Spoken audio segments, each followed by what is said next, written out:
Hey everyone, we'll get started here in just a few minutes.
Okay everyone, just give me 1 minute here and then we'll get started.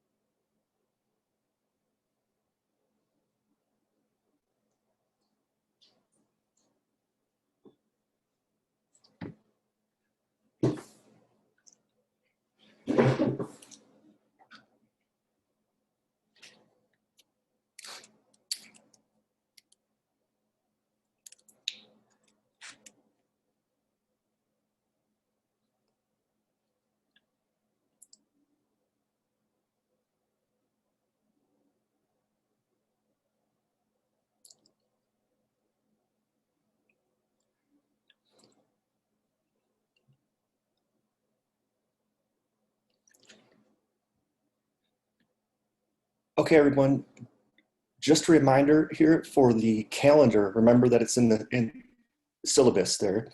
So for this week, we'll talk a little bit today about these readings here. And essentially, here's the reading assignment question for this week, which is, so question number 1, after reading this section on doing research, why do you think it is imperative for college writers to find appropriate sources? Why are Wikipedia, magazines, websites, and newspapers not considered credible in the academic world? Remember that, as we've talked about before, Wikipedia, other websites, they can be great starting sources, and even newspaper and magazines and so forth, they can be great starting points for research, but just in the academic setting, you want to have scholarly research. And we're not going to do it today, but probably on next week, we'll get into some of the library resources and so forth. Okay, and then the second one, today we'll talk about, I know that it's only Wednesday, so a lot of you may not have had a chance to look at the readings just yet, but we'll talk about them today. And But essentially there are two articles and they're both about Google and technology. Hold on one second here, hold on.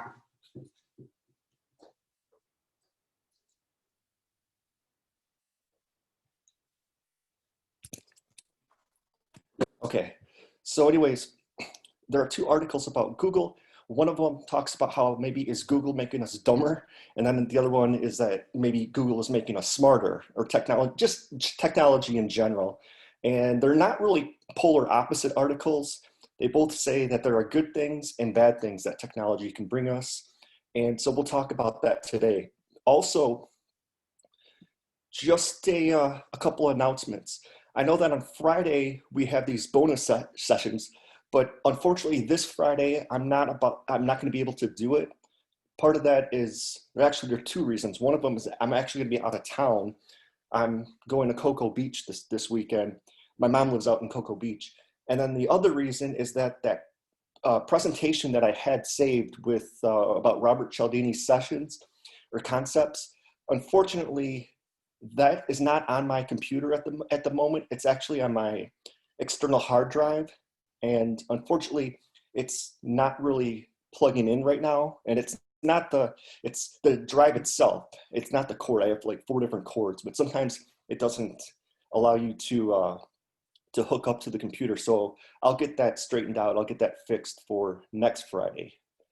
Okay, so also I'll post the instructions for the next paper, but some of the topics that I'm going to allow you to write about for the next paper is voting age. What should the voting age be? Because some people say that it should be lowered to, say, 17 years old. Other people say that it should be 21 years old. And other people think that 18 is fine. So that might be a possible topic that you could write about. What do you think the voting age should be and why? Also, professional athletes as role models. Do you think that they should be considered role models? And there's a famous commercial back in the 1980s with Charles Barkley that, if you know who Charles Barkley is, where I think it was a Nike commercial, and he said that, hey, I'm an athlete, I'm not a role model. Your parents should be role models. But what do you think? And of course, in the sports world, we have all kinds of examples of possible good role models and then ones that are deplorable role models. So what do you think about that topic? Another topic that you could write about would be this idea of beauty pageants, because there are some people that think that they're misogynist, that they encourage eating disorders for girls to look a certain way or to lose weight. So what do you think about that? And then the last topic I put down here is money and happiness. Does money always equate to happiness? Because probably most people would say not necessarily, because there are so many examples of musicians, actors, just people in the entertainment world in general, and they end up being depressed, they commit suicide, they have drug problems, etc. So what do you think about this topic? Does money always equate happiness? So we'll get into that. Also, this is going back to this article right here, the Roberts article.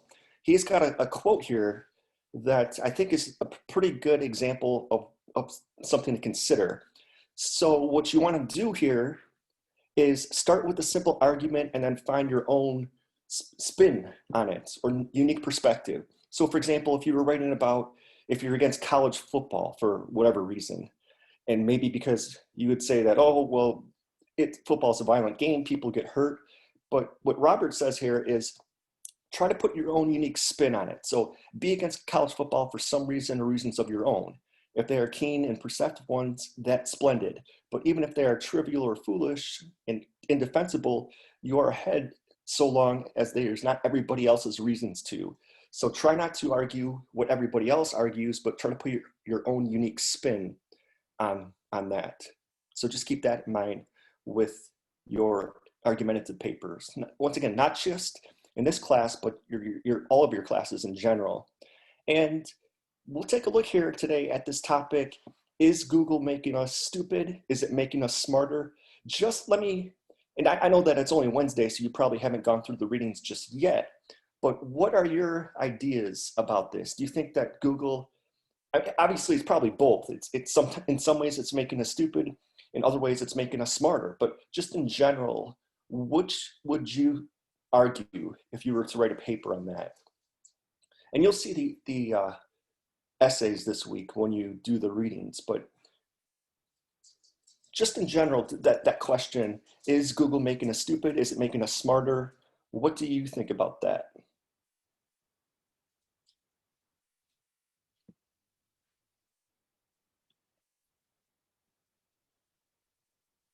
Any ideas or answers?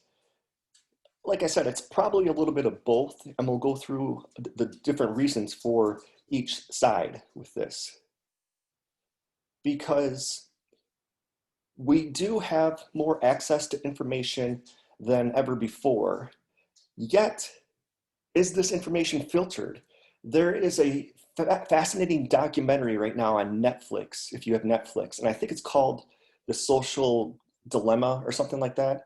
And they interview these people that have worked for Google, for Facebook, for Instagram, for Twitter, etc. And what they say is that we tend to think that all of our information that we get is fair and it's not filtered or censored in any way, but that's not always the case. I mean, there is an argument out there from a political standpoint that Google censors certain information, and that's true, I'm sure. But also, though, that's not even what I'm talking about here. What I'm talking about is that if we were to do a search, the search that, say, I don't know, Cheyenne or Carrie, the search that they would have might be totally different than each other. And it's kind of a weird thing because sometimes it's filtered by geography, like the place that you live. Sometimes it is other things like cookies on your computer. It takes algorithms and uses things that you've searched for in the past, and it will give you results. I mean, logically, you would think common sense would say that, hey, if one person is doing a Google search for, I don't know, technology, and another person is also doing the same search, technology, the same keywords, believe it or not, we think that the results will all come up and they would be the same. That's actually not the case at all. It's something that not a lot of people know about. So let me show you an example here of how Google has gotten into trouble in recent years. This is a documentary that Frontline did in I think it was like 2005. And you're going to see here that Google and Yahoo and some of these other companies have gotten in trouble with Congress because Congress found out that they're censoring certain information in China specifically. We'll take a look here. You're going to see in this video, it's really, really intriguing because they interview these students. And just to kind of back up a little bit, in 1989, in Tiananmen Square in China, there were student riots. And there's a famous video of a person and when the government was trying to stop these riots, there's a famous video of this person that stood in front of tanks. And here's where it gets a little bit scary from a censorship standpoint, because we think, once again, that the information that we get is not censored in any way. But Google specifically, but also Yahoo, when you would do a search for images of Tiananmen Square, and if you were in America, the images that would come up would be of this tank man. They call him the tank man. But if you were in a different country, if you were in China and you did a search for Tiananmen Square, all the images would come up would be like tourist sites and maps and things like that. So you're going to see this here in this video clip. So let me just show you, we're not going to watch the whole thing, but I'm just going to show you a few minutes of this. The pressure is building. Here, peasants defending their land from takeover by a power company are beaten, stabbed, and shot by hired thugs. one incident in June of last year that happened to be recorded by a villager who was able to smuggle his tape out of the country. One incident in June 1989 that happened to take place under the very noses of Western Cameroon.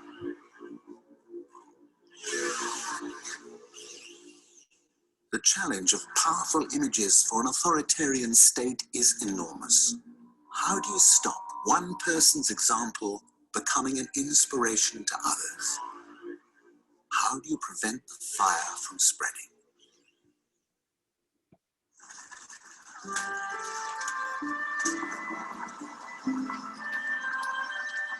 Beida, the University of Beijing and the most prestigious in all of China.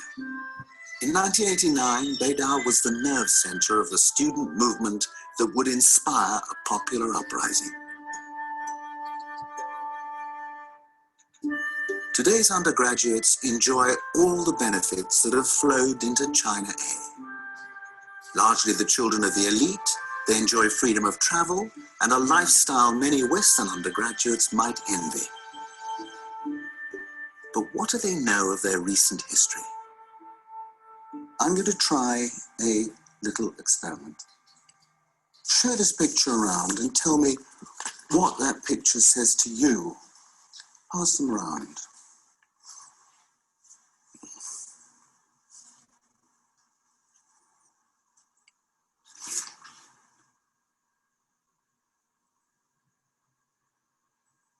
They were baffled. After a long silence, one of them whispered, "Looks like some military ceremony." The boy whispered back, 89. But the girl made no connection. Does it have any meaning at all? 从这张图上呢， Well, I can see 4 vehicles. 这个4个装备，然后 I'm not sure about the context. 不太清楚这是一个什么样的场合， It might be a parade or something. 也许是阅兵或者什么其他的，我们可能真的 I 不能 really don't know. I'm just 靠我们 guessing. 自己的想象，就是这个不是很清楚。我看不出来。 I really can't tell anything from this picture. 对，因为这个 There's no 少了 context. 信息量。可以问这是艺术创作吗？ Is this a piece of artwork? Did you make this up? Whatever they might have heard about 1989, it was clear that they had never seen the Tank Man picture. I think it's terribly tragic that Beijing University students who were at the forefront of the May 89 democracy movement, several generations of students later have no conception of what happened, don't even know that this incident of the man in front of the tanks ever happened. Tragic indeed, but not surprising. The image was shown once in 1989 on China television, rebranded as an example of the army's restraint. 稍有常识的人都会看出，如果我们的铁骑继续前进，这个螳臂挡车的歹徒难道能够阻挡得了吗？摄像机拍下的这个画面，同西方某些国家的宣传恰恰相反，正好说明了我们的军队保持了最大限度的克制。 But the picture was quickly withdrawn and never shown again. No one under 20 in China is likely to have seen it. One way the Chinese government has managed to control the dialogue and the discussion of the past is by controlling the media and publishing. And that it's done quite effectively. And it's no accident that this is an area that they are least willing to relent and to compromise in as these other rather amazing reforms go forward in the country.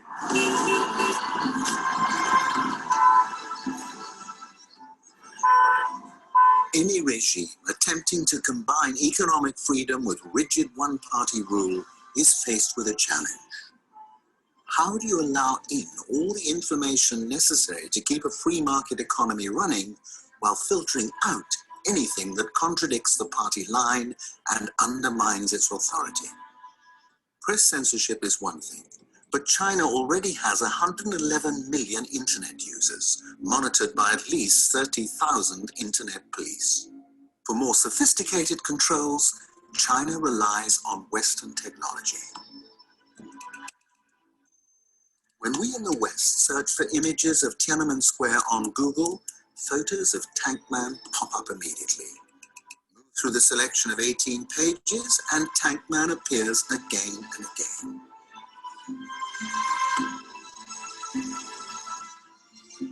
When people in China make the same entry on their Google search engine, they get just 3 pages, featuring maps, architecture, cooking hints, and smiling tourists posing in the square, but not one single image of the Tank Man. All the major IT companies in the West have not only embraced the Chinese market, they have bent over backwards to please the Chinese government. They have proposed to tailor their information system to fit the political censorship needs. Yahoo have very early on signed a self-censorship pledge, Google and others that followed. These companies are absolutely capable either of caving into the Chinese or worse, in the case of Yahoo and Cisco, just to take those two, of providing them with the technology to identify people and messages that the Chinese don't like. And we already know that at least one person, a person called Shi Tao, has been arrested in China because of this. Shi Tao was a journalist. His crime? Forwarding to a New York website Chinese government instructions on how their media should cover the 16th anniversary of the Beijing massacre. Yahoo supplied all the necessary information to the Chinese government, including the time the email was sent, the IP address, and the corresponding PC he used. Shi Tao was arrested and put in jail for 10 years.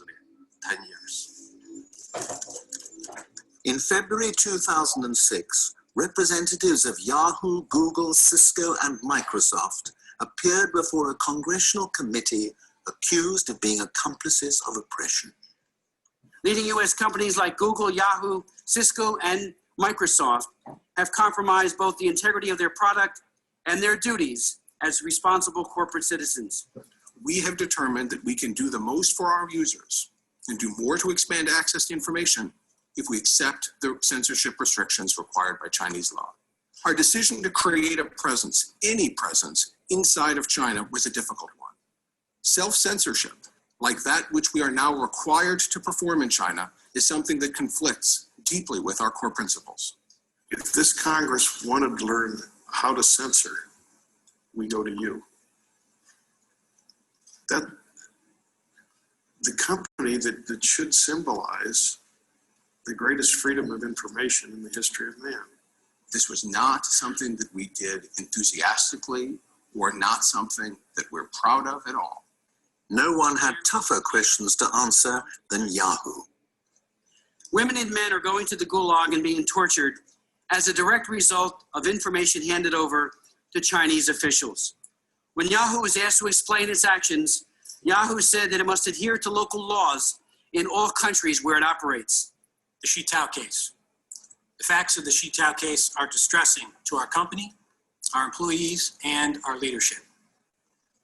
When Yahoo China in Beijing was required to provide information about a user who we later learned was Shi Tao, we had no information about the identity of the user or the nature of the investigation. At the time the demand was made for information in this case, Yahoo China was legally obligated to comply with the requirements of Chinese law enforcement.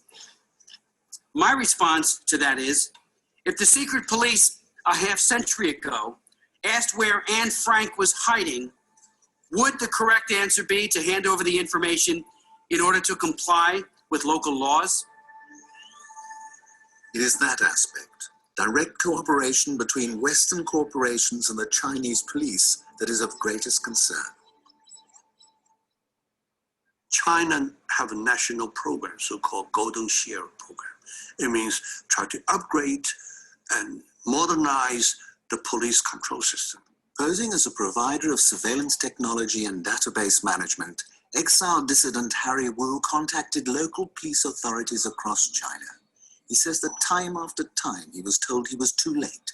They already had the latest technology from the American corporation Cisco.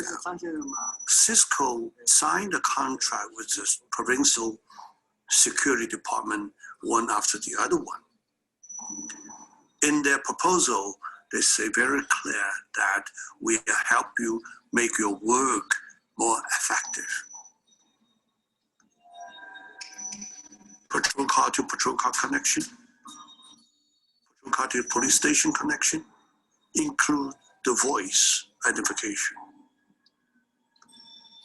the image identification, the fingerprints identification. They training Chinese police to control the country, control the people. Cisco declined an interview, but issued a written statement. Cisco sells identical products worldwide. It is the customer, not Cisco, who determines how the specific capabilities will be used. But Harry Wu wonders whether Cisco is violating the law. The Americans have the law since 1989, not allowed to sell any products to China about the detective or crime control. The law forbids the sale of any crime control or detection instruments or equipment to China. Cisco says that this means equipment such as shotguns, police helmets, and handcuffs. Networking products are not covered by this legislation. Under pressure from Harry Wu and Congress. You get the idea. So here would be an example where literally Google is not making certain people smarter because they're not getting the information if it's censored. And that's just one example. I mean, there are other countries in addition to China where there might be censorship. So also remember that Google owns YouTube. So the same thing, what I was saying with search results, is true with YouTube. And also with the ads that you see on Facebook. It takes information that you have searched for previously, and the search results will be filtered in some way.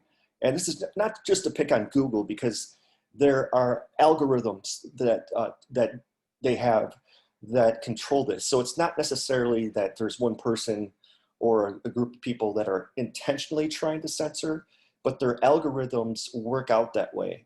And just as another personal example, I know for a fact that some of you that might be going into internet marketing and have researched search engine optimization. Now I think that Google has changed this in recent years, but I know that it used to be that if you had a business or just a product in general, and you wanted to get it up to the #1 search result, what you would do is you would click on your product or your business, whatever it might be. You click on your product, you would hit the back button, you click on it again, and you could do this hundreds of times. And what that would do with the algorithms is that would put your results up to the top spot on Google. And it's not just Google, I'm sure Yahoo has this as well, or had this as well. And the same thing is true with YouTube, which is owned by Google. So also, just from a pure writing standpoint, it has been shown by social scientists and psychologists and people that are just interested in student writing in general, that it turns out that if you're writing a paper, sometimes it can be distraction, and we're all guilty of this too, right? And I'm not just talking about Google, but just in general, checking your email every 2 minutes. And later on, either this semester, or if you have me for the 1102 class next semester, I'll show you another documentary that Frontline did, where they actually looked at students' brains. And this was at MIT, which is considered one of the obviously one of the tech-savvy colleges in America. And they looked at student brains, and they found that everybody thinks that they're a good multitasker. And once again, we're all guilty of this. We all multitask all the time. But it's been shown that with your brain, you're actually better when you are focusing on one task at a time instead of multitasking. So it's another fascinating documentary. But also the second bullet point here, are there new tools that we didn't have 20 years ago? Of course. So obviously an example would be if you're writing a paper and you want to real quickly use the thesaurus, you could just go on a search engine and just type in thesaurus or go to thesaurus.com, and it's easily available. And in the old days, you couldn't do that, because if you wanted to use a thesaurus, you would have to buy a thesaurus first of all, and you would have to flip through the pages and do it the old-fashioned way. Today, though, we have new tools, we have new technologies that make writing papers a lot easier and simple before, and especially with research. If you're doing a research paper, it's very easy to go on our library system and do research that way and look up articles easily. I mean, you didn't have this capability several years ago, of course. Now, your textbook, just to go over a few things from the textbook, there's a good quote on page 430 from Nietzsche, and he says, "You are right. Our writing equipment takes part in the forming of our thoughts." And what he was saying there is that our thoughts are improved and we are able to form our thoughts because of new technologies and so forth. Now, obviously, Nietzsche wasn't around today, and he was always concerned with power. And if you ever do research on another French philosopher named Michel Foucault, he was very, very much influenced by Nietzsche, and he also focused on power. But the idea here is that that China example, it would be an example of how power can be controlled. Now, but the good thing with Google, though, I'll show you this real quick, is that if you just go to Google and you type in scholar, this is a good research source, and it'll give you scholarly articles. So for example, if you just wanted to type in technology, it'll give you these PDF files. Some of these sources aren't really academic. The other unfortunate thing is that sometimes if you click on something, it'll take you to a place where you need to pay for something. But nonetheless, though, this is a good source that you can use in addition to our library when you're doing research.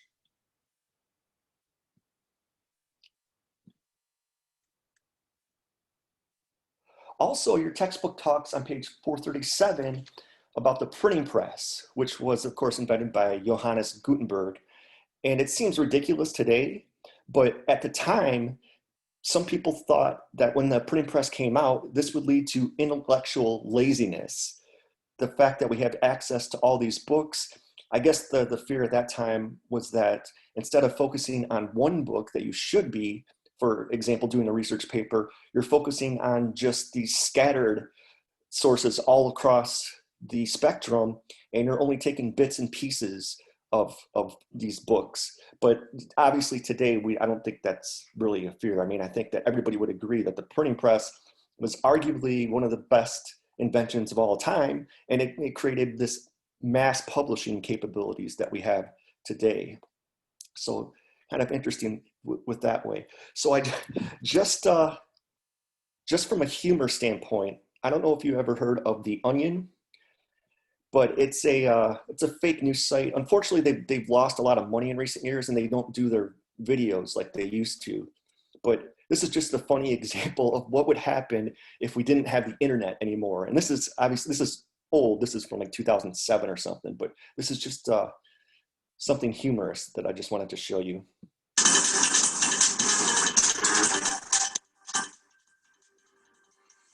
You may know the entire internet has crashed. More now on our continuing coverage.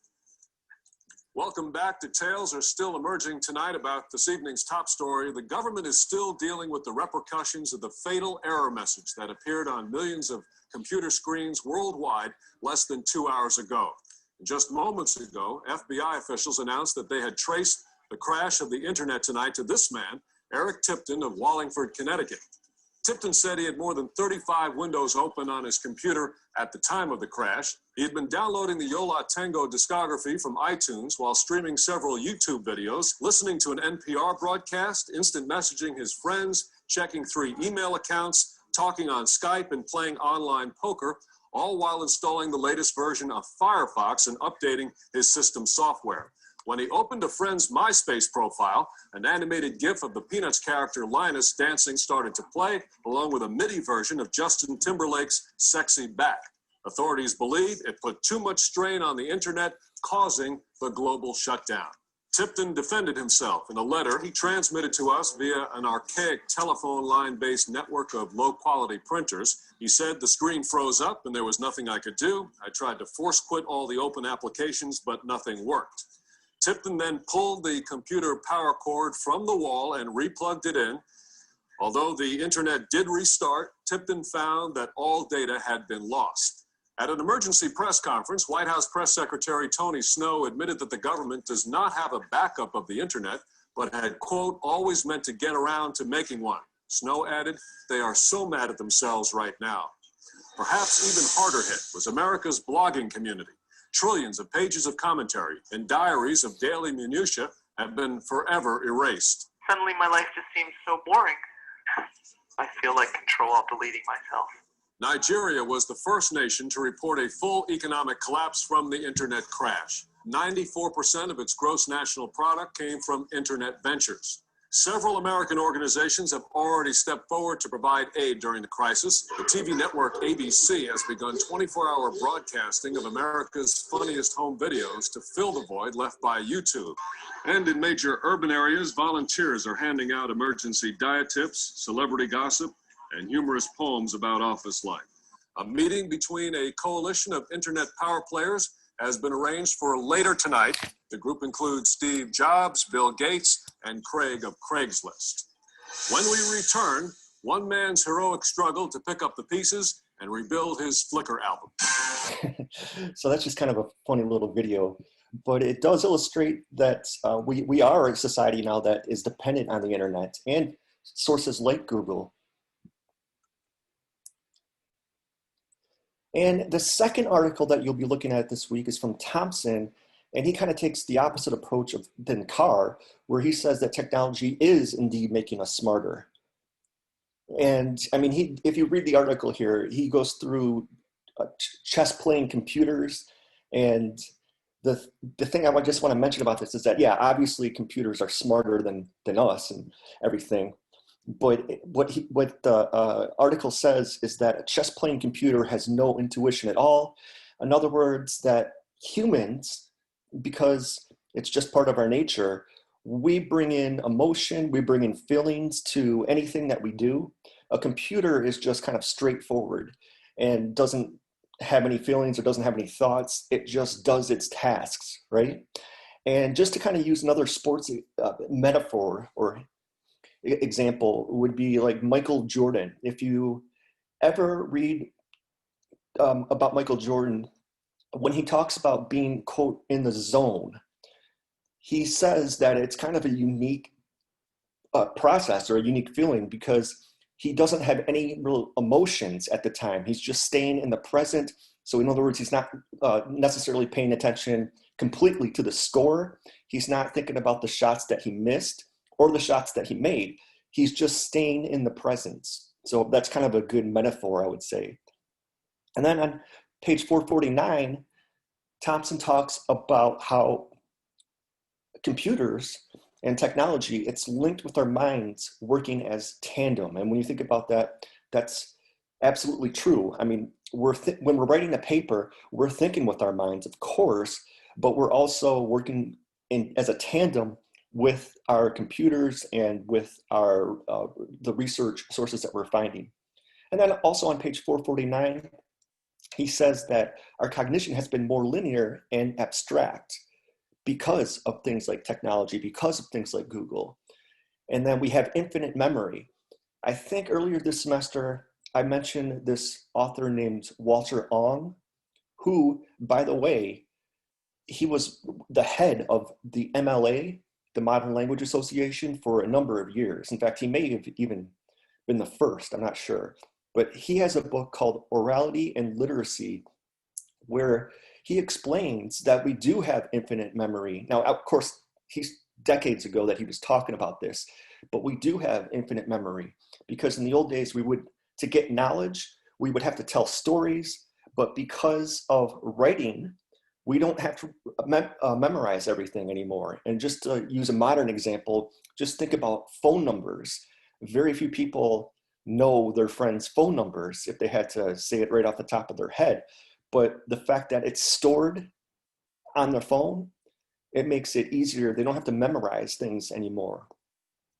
The other thing too, to point out here with technology and the expanse of technology would be Kindle.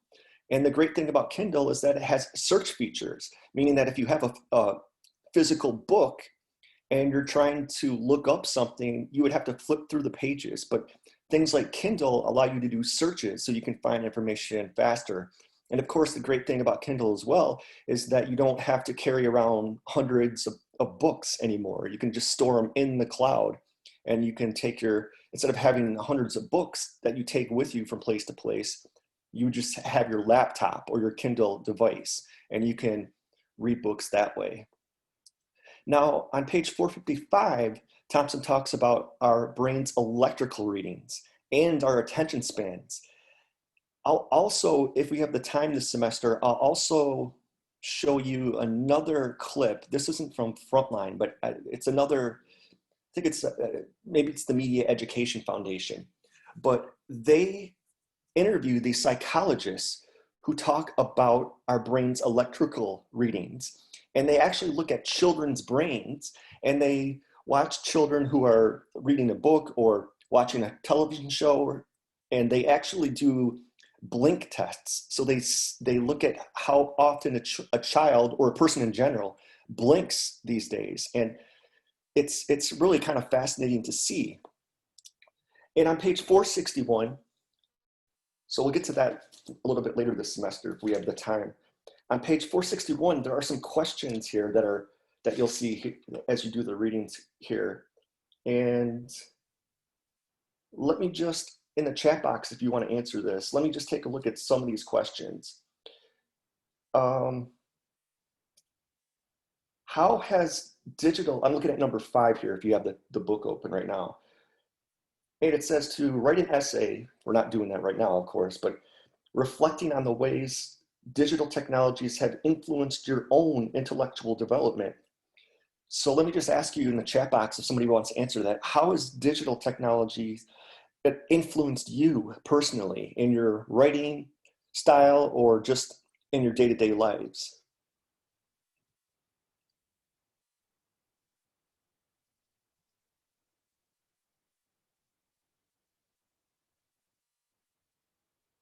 Anyone want to give an answer? I mean, we're all influenced by digital technologies. I mean, even when you think about it, going back to what I was saying before about infinite memory, this first bullet point, think about this. In the old days, if you wanted to go to a place that you're not familiar with, you would have to go look at a map and so forth. Today, with technologies like Waze, you don't have to do that. There's also an argument, and I don't know if this essay's in our textbook, but there's an argument out there, it's from a different textbook, but there's an argument out there that this, in a way, has led to Alzheimer's. There's a link between that because people don't have to memorize things. They don't have to use their brains as much anymore. So, I mean, that's a controversial subject. You can argue that either way, but there is some evidence to suggest that there's a link between people that get Alzheimer's later on in life and with how often they use technology. And Hunter says, I would say that it sort of helped me learn how to spell words better. The autocorrect, exactly, that's a great point. Microsoft Word, for instance, does that autocorrect. So that's an excellent point, Hunter.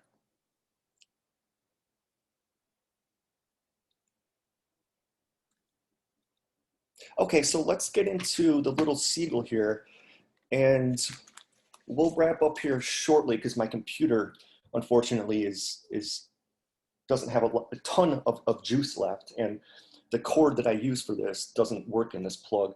But anyways, though, the little seagull talks about the importance of editing sentences. So, I mean, this is kind of a humorous example, but just look at these two bullet points here. where if you're talking to your grandma and you're saying, hey, let's go out to dinner, or let's eat now, grandma. Well, and then the second one is, let's eat, grandma. Just that addition of the comma makes all the difference because these two examples have, it makes all the difference. Just that little comma. So, and the thing is, talking about how Hunter talked about this autocorrect, the autocorrect won't probably pick up the second example. So just obviously the point here is to when you go through your papers, it helps to print them out and then leave them if you can. I mean, I know that some people aren't able to finish, wait tons of days before the deadlines. But if possible, try to print out your paper and put it away for a day or two, and then go through it again, and you'll pick up on little things like this that maybe autocorrect wouldn't pick up on. And also the little seagull in these pages talks about the importance of avoiding fragments. So in this example, the Centipedes were terrible last night. Started late, played 3 songs, and left. It's good, I think, to write in a conversational tone, of course, but don't overdo it, essentially, is what I'm saying here, but don't exaggerate it. This second sentence here would be an example of a fragment. So you would say something like, they started late, played 3 songs, and left. Even though in our day-to-day lives, we don't always talk in this or in a formal way. That would be an example of a fragment there. And then also on page 272, it gives examples of the importance of editing. We've talked about this before, but it's worth bringing up throughout the semester, the comma splices on pages 273 and 274. So an example would be, it was the coldest day in 50 years. The marching band performed brilliantly. So to fix this, a comma splice, you would simply, there are different ways to do this, right? You could put a semicolon here. That's a good way to separate the two independent clauses here. You could say, in this example, maybe because it was the coldest day in 50 years, the band performed brilliantly. Or the other example would be, even though it was the coldest day in 50 years, the marching band performed brilliantly. And on 277, they talk about fused sentences. Don't worry so much about the terminology, comma splices, fused sentences, and so forth, but just note how you would do this correctly. So this example, the fire alarm went off, the senator spilled her latte all over her desk. So you would say something like, because the fire alarm went off, the senator spilled her latte all over the desk. Something like that. Or once again, you could put a comma splice, or I'm sorry, a semicolon right here, and to separate the two independent clauses. Now, this is actually from a student paper a couple years ago, where they were talking about injuries in sports, particularly football, and especially at the college level, since she was a college student. So an example of how we fixed her thesis here is this first one here. College football is bad for the players. Okay, that's kind of general though. It doesn't go into tons and tons of detail. A better way to fix that would be, to an extent, college football demoralizes most players both mentally and physically and relegates them to symbolic money figures for their university, which provides next to nothing in return for the relevant services. And I think she was also talking about how athletes should be paid in college, which is another controversial subject because college students that play football, there are a couple things to point out here. First of all, football in particular makes the most money for colleges. So there's this argument out there that, well, should the lesser sports like, I don't know, wrestling or girls basketball that don't bring in the revenue, should those athletes be paid the same? And then also some other things here, that college students do receive a stipend, so they also receive free tuition. So should they be paid or not? So I think that's what she was talking about too. Now, just the last thing here is there's a famous quotation. This isn't from the textbook, but there's a famous quotation, and I think it's from Toni Morrison, the famous African-American author. And she said one time, the only real alternative to war is rhetoric. Any ideas what she would mean by that?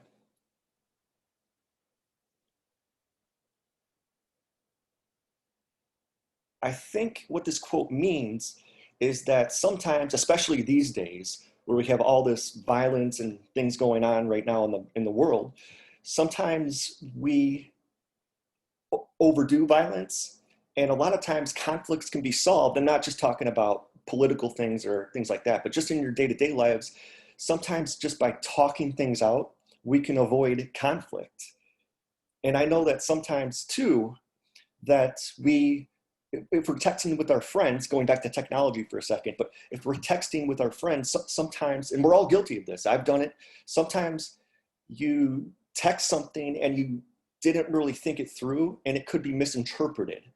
So the same thing would be true with email. So sometimes it helps to talk things out before resulting in conflict. Okay, just the last thing here that I just wanted to wrap up with today is, and obviously this is not a face-to-face class this semester, but one of the things that I usually do in these face-to-face classes is I have a current event assignment so that every student would have to come up and do a mini presentation, just like 10 minutes or so, but something that's going on in current events. And really the subject isn't, the content isn't really important, but it just gives students the opportunity to present in front of their classmates, and it helps to just give them experience with presenting. Once again, we can't do that this semester.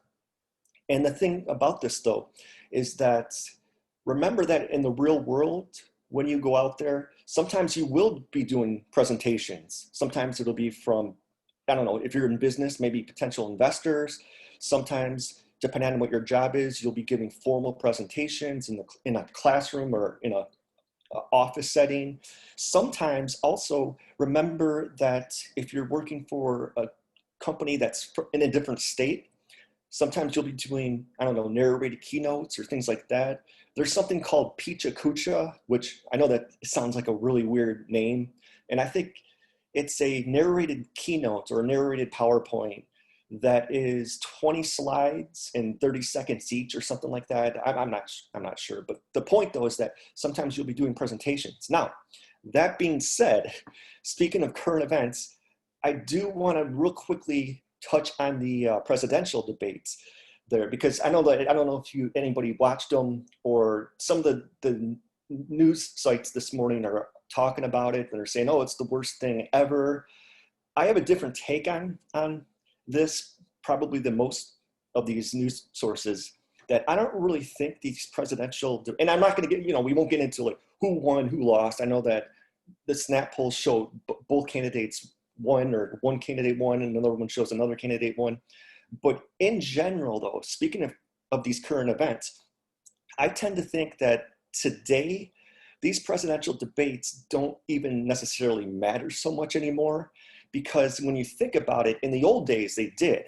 When you had 3 major networks and everybody was watching the debate, everybody was watching the same thing. Today we have, especially in 2020, we have so many different sources of information that people get their news from different places.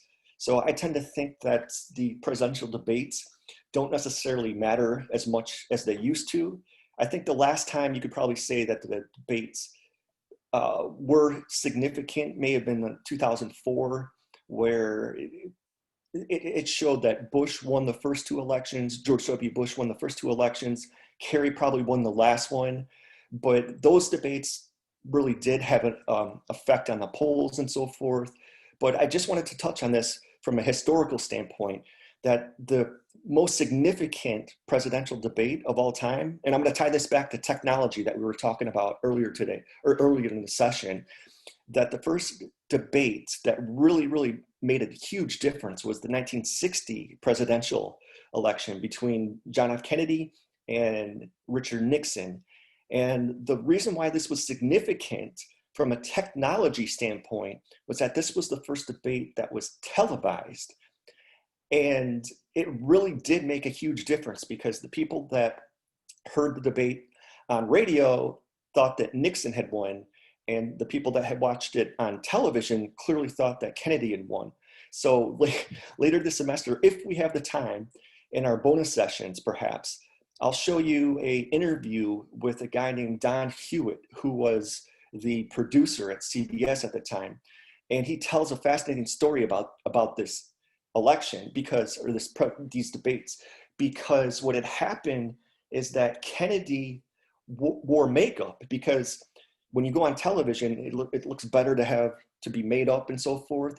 And they offered this to Nixon to do the same thing, and he refused because he thought it was too feminine and he thought that it would be embarrassing and so forth. But ultimately, though, the fact that Kennedy had been made up really impacted the way that the perceptions that people saw it, and it was all because of television. So that's kind of just an interesting side note. So at this point, though, we'll go ahead and wrap up. If you came in a little bit late, remember I said that Friday we're not going to have a bonus session. We'll save that for next week. And so we'll meet again Monday. And before wrapping up, though, does anybody have any last minute questions?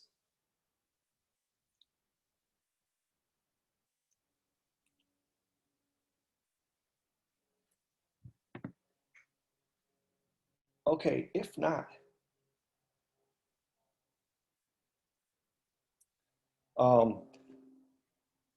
I will go ahead and end it for today. So I'll post this on YouTube. And yes, Jose, yes, there's just one writing assignment this week. So it's remember we went over this before, but essentially, why are sources like Wikipedia and newspaper sites not as credible as academic sources? And then also, do you tend to agree with the Carr article or the Thompson article? Is Google making us smarter or dumber? Or probably, you could probably say both in certain ways.